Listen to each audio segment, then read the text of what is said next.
Picchiata, offesa e minacciata per decenni dal marito violento e alcolizzato. Un interminabile calvario di umiliazioni che aveva lasciato completamente incapace di reagire la moglie di un 58enne di Scorzè, finalmente arrestato nelle scorse ore dai carabinieri della locale stazione. Fino all'ultimo la donna ha rifiutato di denunciare il suo compagno aguzzino, nonché di ricorrere alle cure mediche per le ripetute percosse impartite anche in presenza della figlia e dei nipoti. A ricostruire la terribile vicenda sono stati i militari dopo l'episodio clamoroso dello scorso 7 giugno.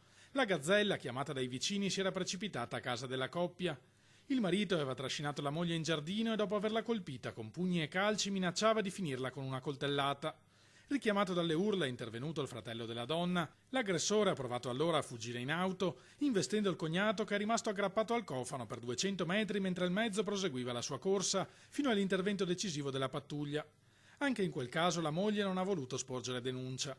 Le prove raccolte dai carabinieri nella successiva indagine sono state comunque sufficienti a motivare l'arresto del 58enne che si trova ora nel carcere di Venezia in attesa dell'interrogatorio di garanzia.